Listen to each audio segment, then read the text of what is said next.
Hello students, I am here with another video from the chapter of class 7th Science NCERT book, that is from chapter number 9. The name of the chapter is Soil. Before starting today's video, I would like to tell you all that in yesterday's class what we have discussed. So children, we have started this chapter yesterday, as you all know, and I have told you about the introduction of this chapter that tells us that the soil is very important natural resources which we cannot ignore. We are living, we are directly related with this soil. Okay, if we talk about any life form, it is somewhat related with the soil at any phase of its life, whether we talk about a small plant or we talk about a small insect or a big animal or anything it could be. ठीक है, तो हम बहुत सारे ऐसे substances को ऐसे जितने भी लाइफ फॉर्म्स हैं वो कहीं ना कहीं सॉइल से जुड़े हुए हैं. ठीक है, even for the human beings if we talk about, तो ये जो ह्यूमन बींग्स का जो सॉइल के साथ कनेक्शन है that is a very deep one. ठीक है, we are dependent completely on the soil. कैसे? अगर सॉइल नहीं होगी तो we are not going to get food, we are not going to get clothings, we are not going to get the shelters. कैसे होगा? अगर सॉइल नहीं होगा तो कोई प्लांट्स नहीं होंगे, कोई प्लांट्स नहीं होंगे तो कोई क्रॉप्स नहीं होगा, कोई क्रॉप्स नहीं होगा तो we will not be having any kind of the food materials, और ऑक्सीजन भी नहीं होगा. तो जब लाइफ ही नहीं होगी तो फिर ना हम खाने की बात कर सकते हैं, ना हम किसी क्लोथिंग की बात कर सकते हैं, या फिर हम किसी शेल्टर की बात कर सकते हैं. ठीक है, so we can understand that such an important natural resource it is. Okay, now agriculture completely depends upon the soil because we cannot produce crops, we cannot produce plants in the absence of the soil.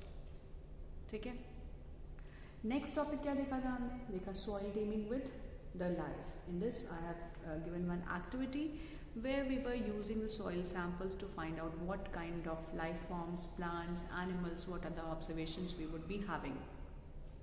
And lastly, we have seen that the soil pollution is also being caused due to the use of the fertilizers, pesticides. Okay, we have used the insecticides. Okay, all these waste products are also there. तो ये सारी चीज़ें अगर हो रही हैं soil में तो soil gets polluted. Now, I'll be discussing some more properties of soil. That is, first we'll understand what type of soil is present in the earth. So we'll study about soil profile.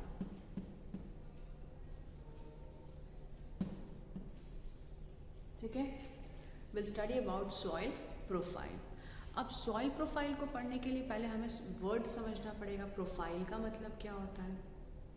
Profile means it is something, some more information which is related with the soil. जैसे अगर आप आपने आजकल आप लोग बहुत ज़्यादा social media पे एक्टिव हैं बहुत, तो you always write something about yourself, isn't it? We write our name, we write sometimes we give our introduction in the form of the name, in the form of the address, in the form of the phone numbers, or we put one photograph over there. Okay, तो बहुत common सी चीज़ें हम लिखते हैं. क्या हमें पसंद है, क्या हमें पसंद नहीं है, या something which you like, you always post on the walls, you always post in your social media, isn't it? क्या है ये? That is a profile, isn't it? Profile is you are giving your information. So what other information we will be getting for the soil? This is known by the word profile. Or together we will be studying the soil profile. Soil profile जिसको हम बोलते हैं, soil profile का मतलब है कि हम और information gain कर रहे हैं soil के बारे में. Okay, soil के बारे में. Soil is composed of distinct layers, which is we have to perform certain activity to find out how these layers are being arranged. ठीक है, so for this soil profile we will be studying about the layers. what could you understand by this soil profile? It is the arrangement of layers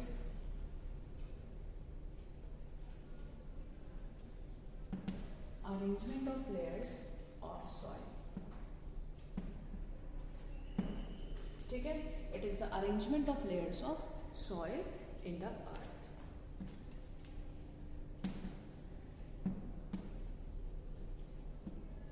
We have different layers. इस तरह से layers हमको मिलती हैं soil की. अब कौन सी layer कहाँ प्रेजेंट है? Let us find out using one activity. So what activity actually we have to study? We have to see that it composed of different layers, and this arrangement is known as the soil profile. So let us begin the activity. It says take a little soil, break the clumps with your hand and powder it. ठीक है? What you have to do? You have to break the lumps. Okay? Make it powder. You will powder the soil.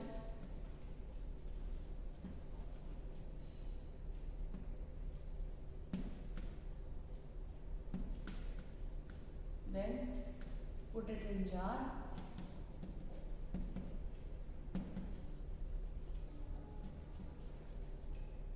Then what next you have to do? You have to pour some water.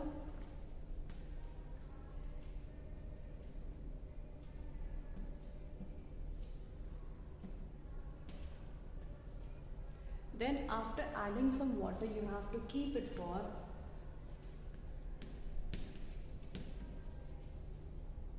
some time. Okay? And then you have to observe it.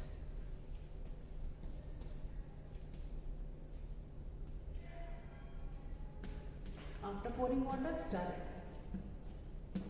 ठीक, ये steps हैं इस activity के. This is activity number 9.2. Activity 9.2. अब इस activity में आप देखेंगे कि कैसे हमने सॉइल स्टेप 1 में क्या किया. We have broken the lumps of the soil and made it in the powdered form. After putting it into the beaker, we have to pour some water and leave it for some time. And after adding the water, you have to stir it ताकि जितने भी components हैं soil के वो सब mix हो जाए. और फिर आपको इसे settle करना है, कुछ देर के लिए छोड़ देना है, 15-20 मिनट के लिए. And after that you have to observe this.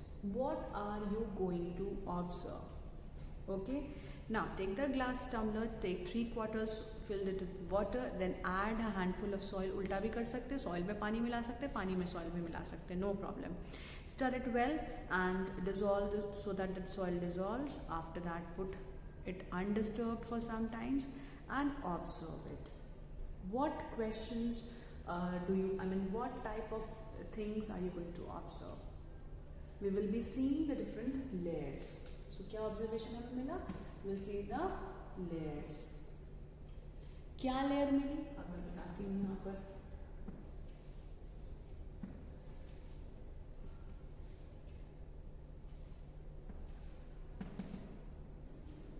We have water, then we have some soil. ठीक है? तो यहाँ पर हमें ये वाटर मिला. उसके बाद हमें कुछ फ्लोटिंग ऑब्जेक्ट्स मिले. फ्लोटिंग ऑब्जेक्ट्स यहाँ इसके ऊपर फ्लोटिंग ऑब्जेक्ट्स मिले कुछ छोटे छोटे. This is called humus.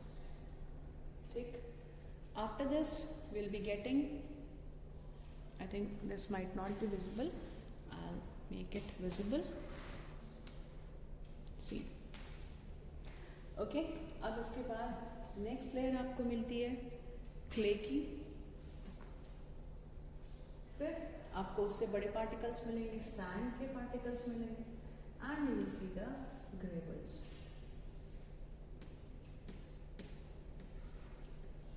You will see the gravels. Now this is what you will see the layers of the different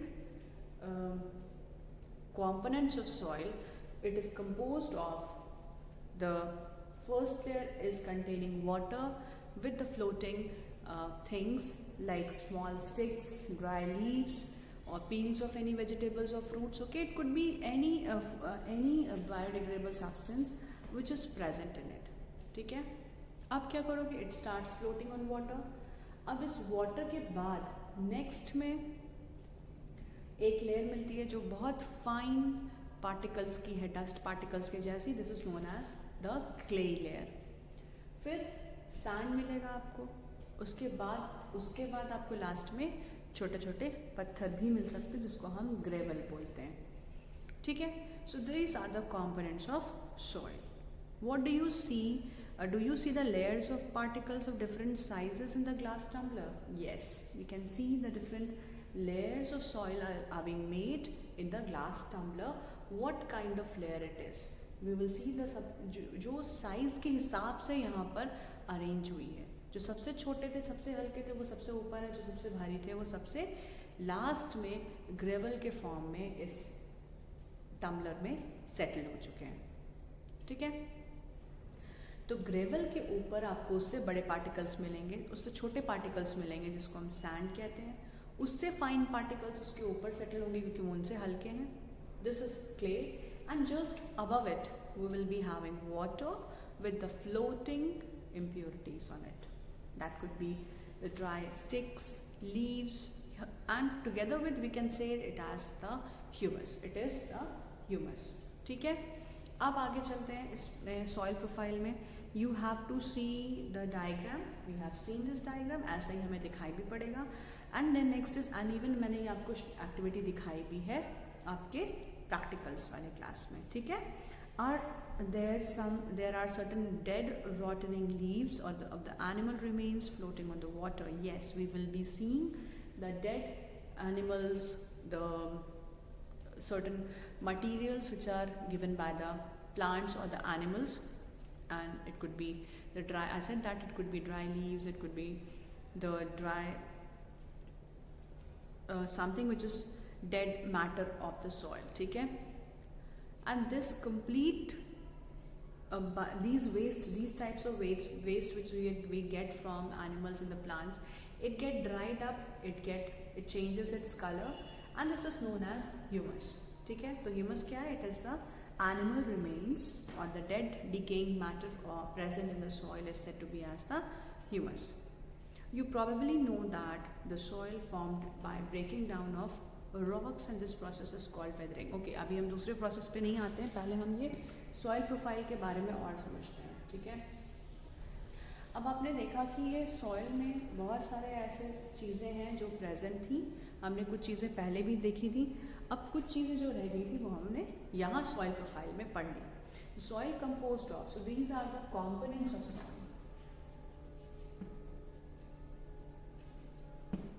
components of soil क्या क्या कंपोनेंट्स हैं? Clay, sand and gravel. Humus, clay, humus, clay, sand and gravel. So these are certain components of soil because of which a soil is composed of. ठीक है, अब इसके साथ में अगर आपको पढ़ना है और सॉइल प्रोफाइल के बारे में, तो हर एक सॉइल प्रोफाइल का अपना अलग एक पूरा प्रॉपर्टी बिल्कुल अलग होता है. ये तो हमने कंपोनेंट्स पढ़ लिए. सॉइल प्रोफाइल में एक्चुअली लेयर्स फॉर्म होती हैं. उन लेयर्स का नाम है, उन लेयर्स को हम होराइजन्स भी बोलते हैं. It is also known as horizons. कौन कौन से होराइजन्स है? पहला है टॉप सॉइल, जिसको हमने पढ़ा भी हुआ. I think you all have studied this horizons. That is, one is the topsoil, then the subsoil, then there could be bed rocks. ठीक है, ये 3 लेयर्स होती हैं. इवन जो अगर हम होराइजन्स के बारे में पढ़ेंगे तो we have A, B, C. Okay, A, B and C, and last में बेड रॉक्स.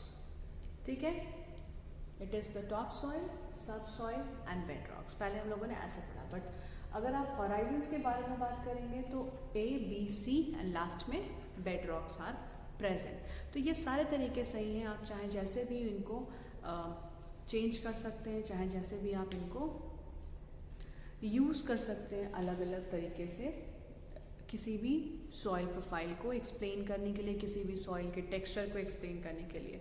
अब बात आती है कि और क्या हमें पढ़ना है इस सॉइल प्रोफाइल में।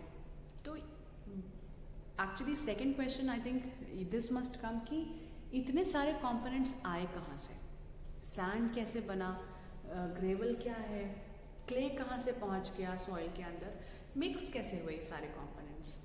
तो ये सारे कंपोनेंट्स मिक्स हुए हैं जब सॉइल फॉर्म हुई है। सॉइल एक दिन का फॉर्मेशन का काम नहीं है। Soil is a natural resource which is going to be formed, it takes years for the formation of the soil, ठीक है, and the process by which the soil is being formed is known as, we'll be discussing more about the soil profile after some time when I will be telling you about certain layers। उसके पहले हम थोड़ा सा soil formation के बारे में discuss करते हैं, तभी हम soil के प्रोफाइल को समझ पाएंगे कहाँ से ये components आए। So for this we will be studying about formation of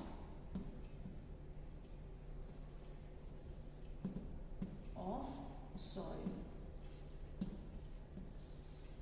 how the soil is being formed, कैसे फॉर्म हुई। It is formed by the process called weathering।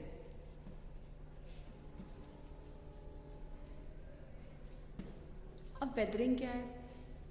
Weathering is a process by which soil formation takes place, and this is known as it is formed by breaking of rocks। Weathering means it is the breaking of rocks, ठीक है, it is the breaking of rocks which results in the formation of soil, results in formation of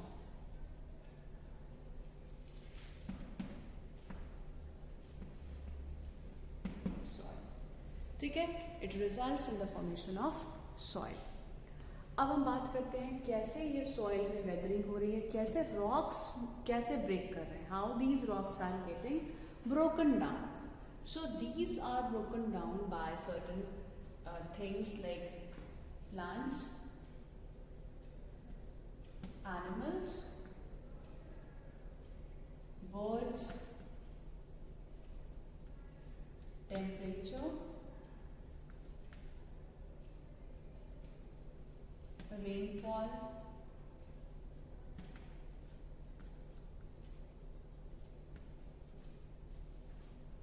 ठीक है, ये सारी चीज़ें हैं, ये सारे तरीके हैं जिनके वजह से ये वेदरिंग पॉसिबल है। So collectively these are known as agents of weathering.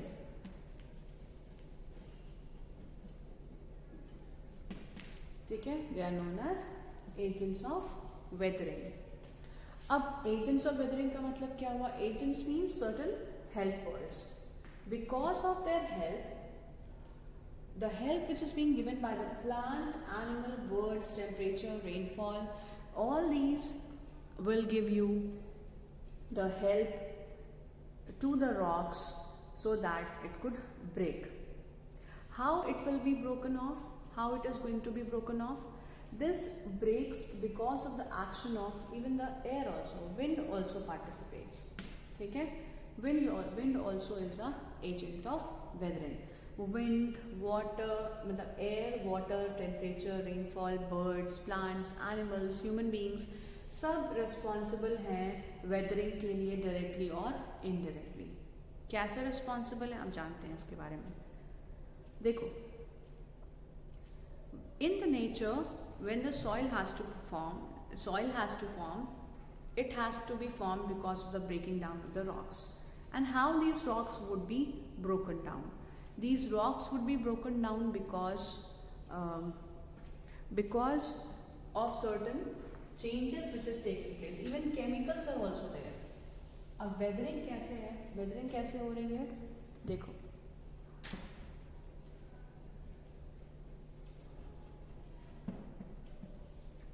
मान लेते हैं कि ये रॉक है, ठीक है, suppose that this is a rock. अब आप देखेंगे कि ये रॉक बिल्कुल कहीं से भी टूटा नहीं है. ओके, अब क्या होगा, जब भी डेली यहाँ पर सनराइज हो रहा है, टेम्परेचर इज इंक्रीजिंग, ठीक है, temperature is increasing and decreasing continuously. दिन भर बहुत हाई टेम्परेचर रहता है, रात भर बहुत लो टेम्परेचर रहता है. तो टेम्परेचर डिफरेंस की वजह से rock starts expanding. Okay, it starts expanding and contracting.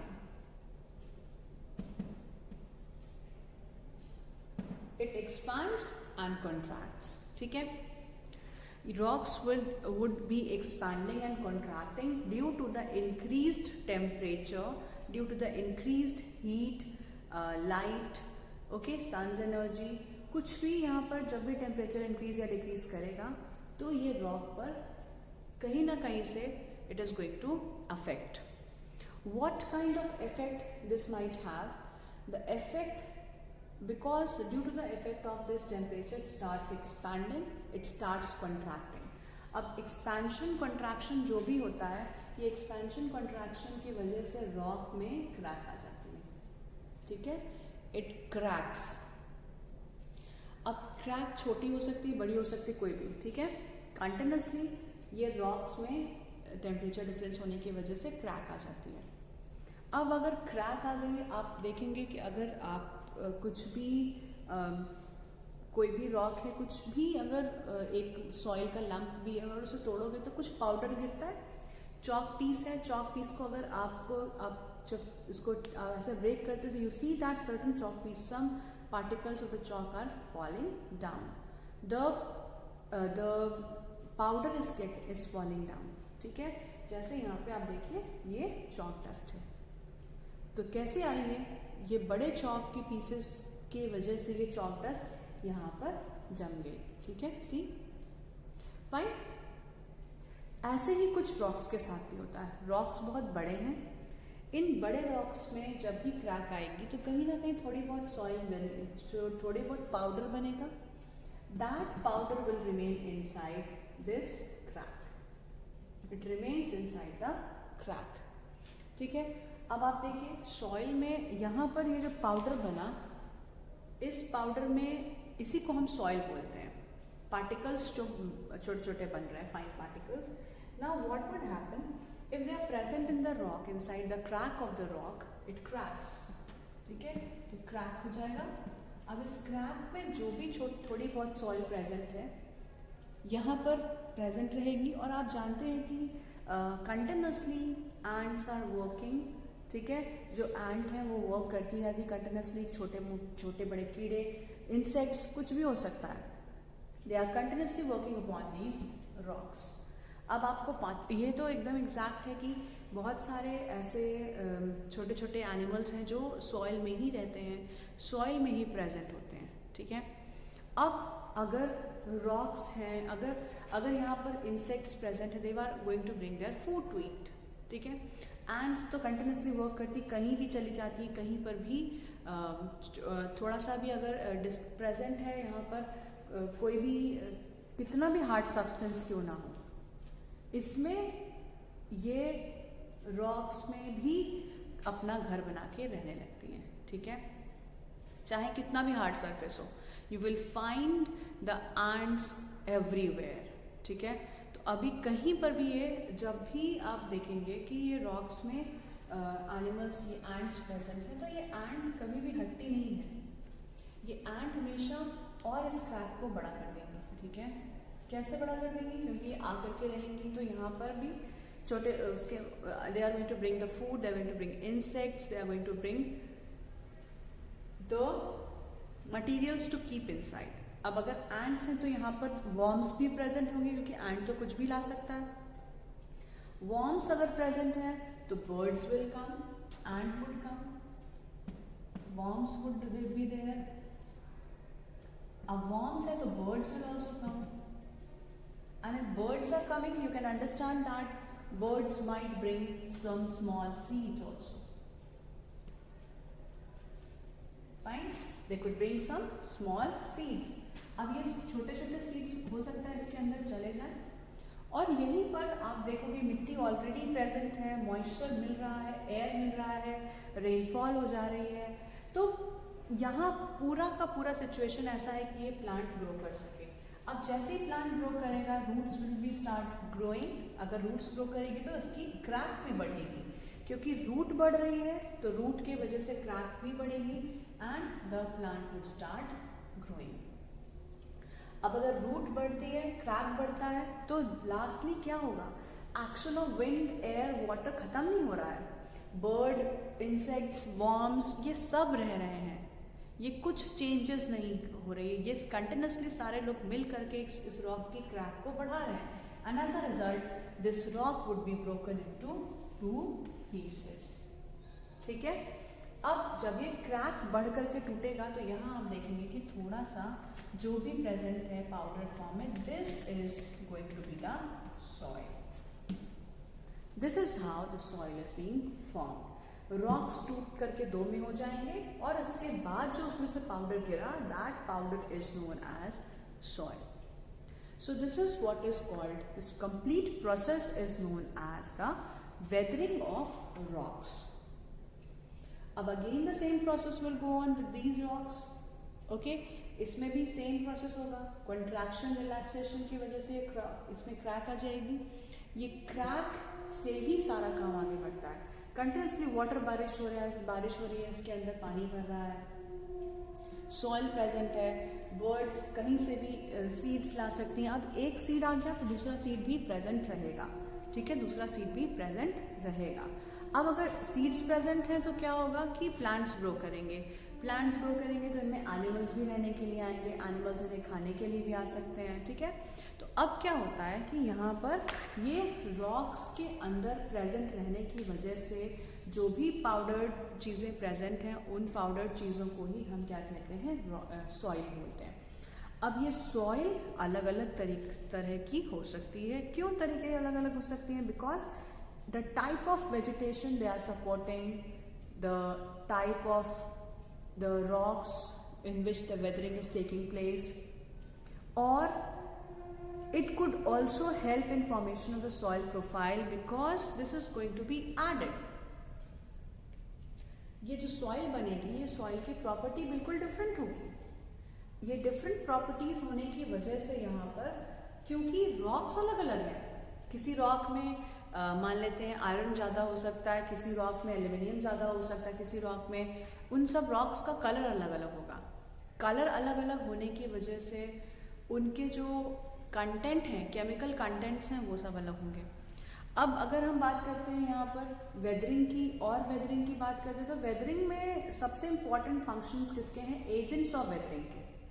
And all these agents of weathering, they are responsible for the formation of the soil, just because that the chemicals are always going to, these chemicals like plants, animal, birds, temperature, rainfall, ये सब बहुत important है जब भी soil का formation होना है। और ये एक दिन का process का formation नहीं है। soil formation takes place large number of years, एक दिन की बात नहीं होती है, क्योंकि क्रैक लाना, वो भी पत्थर में, it's impossible kind of thing. But continuously the water of the rainfall, the temperature of the sun, anything it could be, वहाँ पर हमेशा ये क्रैक्स प्रेजेंट कर देगा। जैसे ही क्रैक प्रेजेंट हो जाएगा, this is going to form this enlarges the crack because of the presence of these animals, because of the presence of these worms, birds, small seeds। ठीक है, तो इन सब की वजह से जब भी कोई भी क्रैक आती है तो ये रॉक्स में सॉइल को फॉर्म करने के लिए बहुत हेल्पफुल होती है। अब हर एक सॉइल का टेक्सचर अलग अलग होता है, कलर अलग अलग होता है। ये कहाँ से आता है? वेदरिंग तो हमने पढ़ ली।